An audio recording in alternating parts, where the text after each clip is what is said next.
इस सृष्टि का संचालन परमात्मा और प्रकृति के द्वारा हो रहा है। तुम मात्र एक इकाई हो इस व्यवस्था के। तुम खुद को करने वाला मत समझ लेना।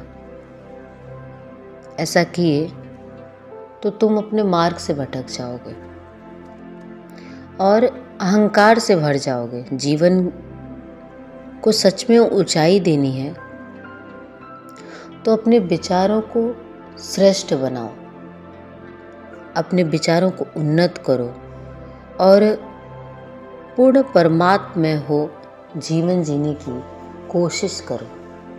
पूर्ण परमात्मा हो जीवन जीने की एक अच्छी सी कोशिश करो। जानते हो, अहंकार से पूर्ण व्यक्ति की जो अवस्था होती है, अगर उसकी बोध की भी अवस्था हो तो मैं तो कहूँगी कि इससे अच्छा है अबोधावस्था। क्यों? क्योंकि अहंकार से पूर्ण जो बोध की स्थिति है वो अत्यधिक जटिल है और अंधकार से पूर्ण है।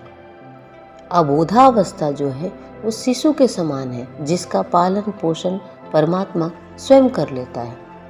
बोध हो तो अहंकार से पार और परे की स्थिति हो, तब तो ज्ञान फलेगा फूलेगा, अन्यथा जीवन पूर्णता का एहसास नहीं होने देगा।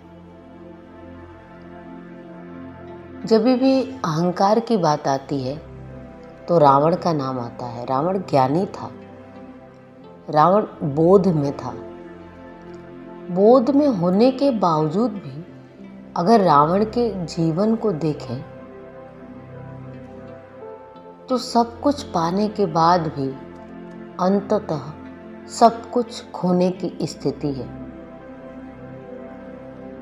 फिर इससे अच्छा तो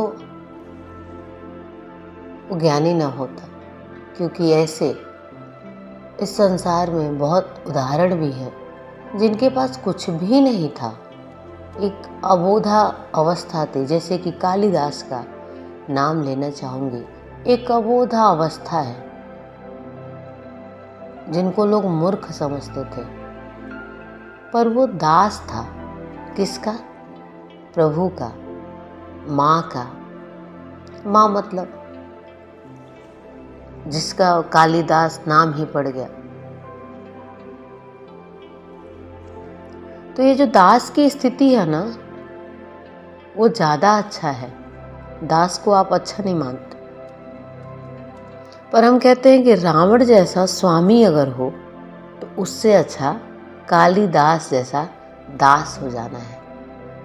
क्योंकि मन की ये जो स्थिति है ना, अब देखिए ना, कालिदास आप कहते हैं, पर वो दास भर गया प्रेम से, ज्ञान से, और उसका जो ज्ञान था वो प्रेम था, इस संसार सागर में फल गया और उसका लाभ भी संसार को भी मिला और उनके जीवन में भी मिला। वहीं रावण की घटना देखिए कि बोधावस्था में अक्सर लोग बताते हैं कि रावण ज्ञानी था, रावण ध्यानी था, रावण भक्त था, रावण के पास बड़ा धन था, सब कुछ था, लेकिन एक अहंकार की स्थिति जो थी उसके कारण बोध भी हुआ तो भी उसका भी नाश हो गया और उसके साथ साथ संसार का भी नाश होता चला गया।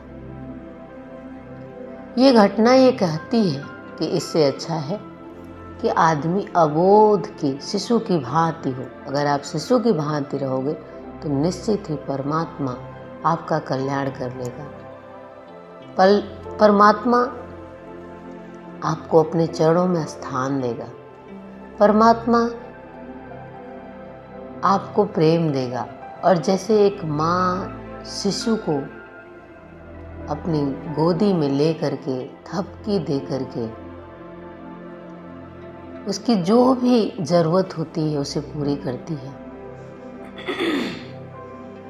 आपके लिए भी परमात्मा के द्वारा कुछ ऐसी ही स्थिति निर्मित की जाएगी।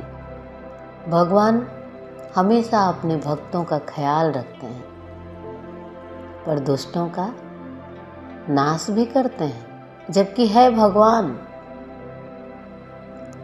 भगवान जो करुणा करने वाले हैं, दाता हैं, जो हमारे करुणा निधान है। लेकिन करुणा में कब कमी आ जाती है, जब व्यक्ति भटक जाता है संसार में, जब अहंकार से भर जाता है, जब स्वयं को ही सब कुछ समझने लगता है।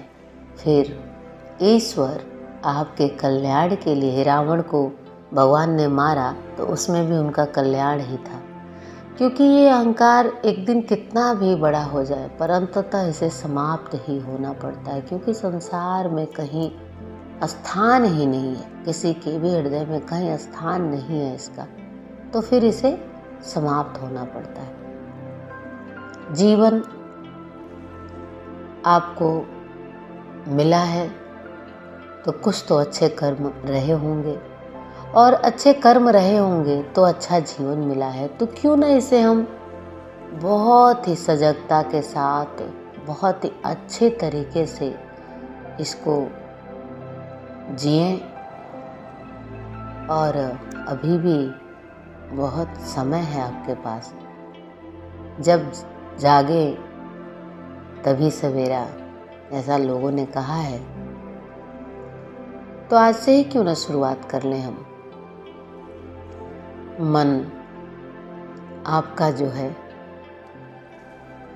स्वीकार नहीं कर पाता है कि आप अहंकार में भी हो, आप अभिमान में भी हो। हर अभिमानी व्यक्ति को जब उसे उसकी बात बताएंगे तो अपना स्वाभिमान कह करके बात को टाल देता है।